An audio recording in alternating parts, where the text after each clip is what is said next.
vamos a ver en este video sobre las propiedades de la madera.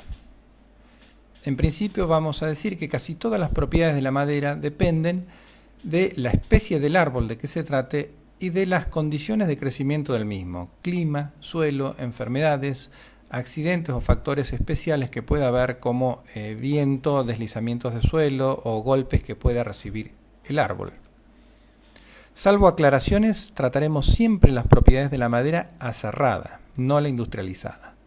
Algunas propiedades de la madera se modifican cuando ésta es industrializada. Comenzaremos, con cualquier otro material, con sus propiedades físicas. Las formas y dimensiones dependen de la especie del árbol. Como ejemplo, las coníferas darán piezas más largas que los árboles con copa grande, y de la edad del árbol. El largo y el diámetro del tronco determinan las dimensiones de las piezas aserradas. Al industrializar la madera, se pueden obtener piezas de dimensiones y formas que excedan a las del tronco del árbol. La porosidad del árbol se da solo en el sentido de las fibras. El árbol es poroso solamente en el sentido longitudinal de las fibras. Y dependerá de la especie del árbol, del clima y de la velocidad del crecimiento del mismo. La madera es un material higroscópico. Su peso varía según el contenido de humedad que tenga en su interior. La madera es permeable solo en el sentido de las fibras. En el sentido perpendicular a las mismas, a las fibras, el agua no puede atravesarla. Esta particularidad permite que se pueda construir barcos con un material que en realidad es poroso. Las fibras de la madera están perpendiculares a la dirección que el agua quiere atravesar el barco. Por eso es que el barco no se llena con agua. La relación entre el peso y el volumen, el peso específico de la madera, está en relación inversa con la porosidad de la misma. A mayor porosidad de la madera, menor será su peso específico. La madera no es un material homogéneo. Contiene vetas, nudos, zonas más y otras menos porosas. Puede tener además grietas y otros defectos. Veamos ahora las propiedades térmicas de la madera. La celulosa transmite poco el calor. Además, la madera es un material muy poroso. Esto determina que su transmitancia térmica sea muy baja. Lo hace un material muy aislante. Veamos una comparación. 2 centímetros de madera aíslan lo mismo que 30 centímetros de muro hecho con ladrillo común. Veamos la dilatabilidad. La madera no es un material dilatable. Esto a veces confunde, pero en realidad la madera no es dilatable. La madera trabaja, no se dilata. Veamos por qué. Al aumentar la temperatura, la madera pierde humedad de su interior, porque la humedad se evapora. Y esto, la madera al perder humedad de su interior, hace que disminuya su volumen, es decir, el efecto contrario a lo que es la dilatabilidad. La madera es un material combustible. Es uno de los usos que se le da a este material. Puede usarse en este sentido de dos formas: como madera aserrada o cortada con hacha, o en forma de briquetas, conocido también como biomasa. La utilización de la biomasa permite utilizar un combustible renovable a partir de desechos de la madera, como las ramas de poda, desechos de carpinterías e industrialización de la madera. Veamos las propiedades eléctricas. La única que veremos es la transmitancia eléctrica, y veamos que la celulosa no transmite la electricidad. Lo que puede hacerlo es el agua que puede estar en el interior de la misma. Cuanto más humedad haya en el interior de la madera, más transmitancia eléctrica tendrá. Veamos las propiedades ópticas. El color y la textura de la madera dependen de la especie del árbol de que se trate, la velocidad de crecimiento del mismo, el tipo de corte que se le haga a la madera y los defectos y cantidad de nudos que vaya a tener este material. Las propiedades químicas de la madera. La resistencia a agresiones químicas.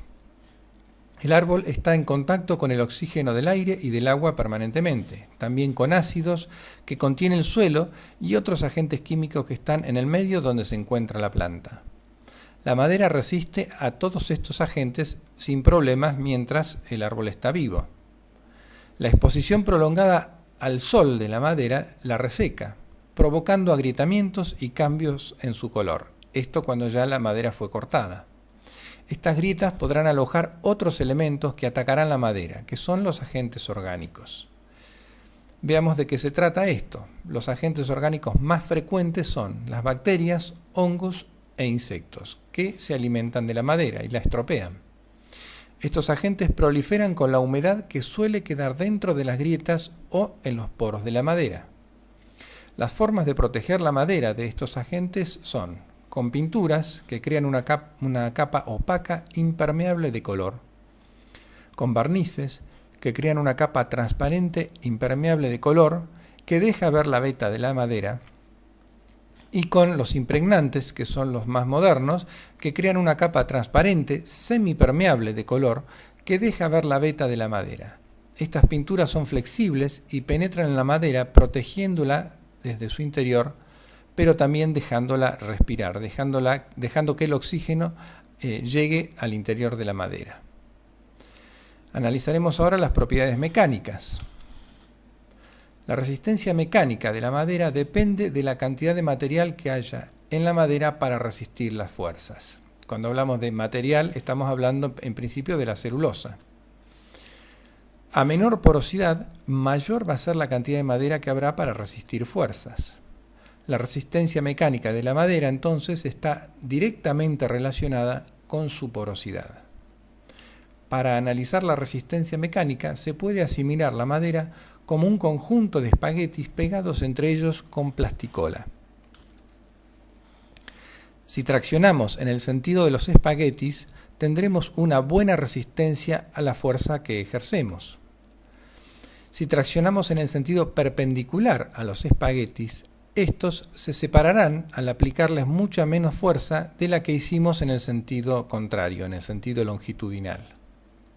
Si comprimimos los espaguetis, resistirán la fuerza que hagamos sin importar si lo hacemos en el sentido longitudinal o perpendicular a ellos. Lo mismo sucede con la madera. La madera trabaja bien a la tracción, condicionado a que se haga la fuerza en el sentido longitudinal de las fibras. Si en el sentido perpendicular, trabaja mal la madera. La madera trabaja bien a la compresión siempre, sin importar la dirección de la fuerza respecto de las fibras.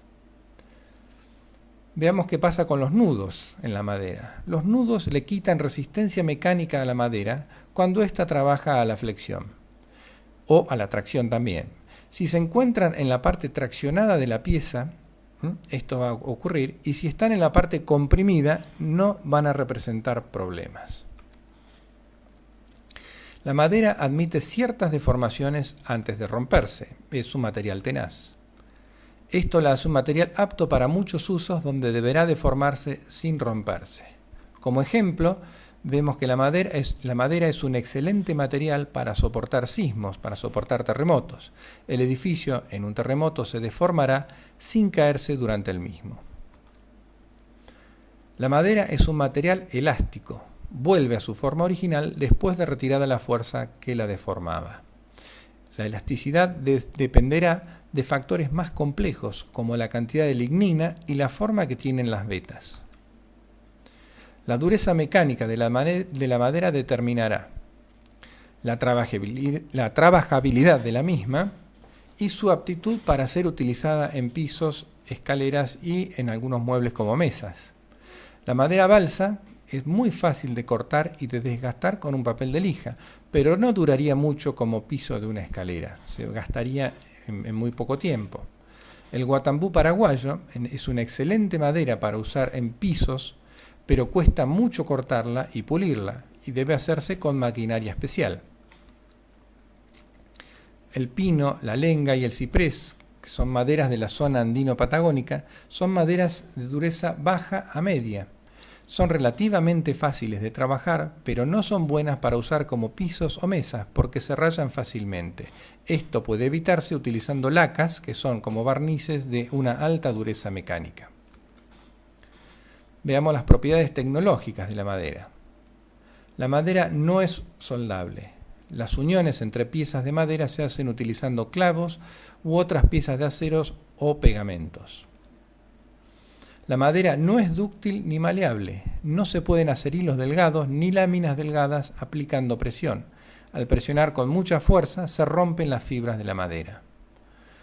La madera no es forjable. Al golpear fuertemente la madera se abolla, producto del colapso de las fibras. De esta manera se cortan y la madera ve alterada muchas de sus propiedades originales. Bien, ahora, una vez finalizado todo el análisis rápido que hicimos de las propiedades, viene el trabajo práctico que tendrán que hacer.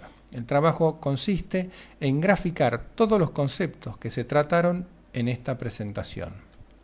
Como ejemplo, el primer ejemplo que vamos a ver es que se puede graficar la forma y dimensiones de la madera dibujando una conífera y un árbol de copa grande, indicando que de la conífera se obtienen piezas más largas. Como ejemplo 2, se puede indicar la resistencia mecánica de la madera con gráficos de esfuerzos de tracción, compresión y flexión aplicados a una pieza de madera en la que le van a dibujar las vetas de la misma.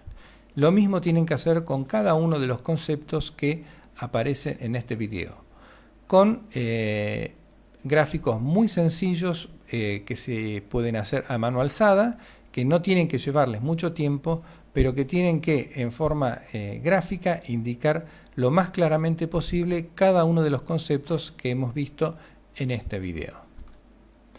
En la próxima presentación vamos a comenzar a ver otro grupo de materiales que son los materiales cerámicos.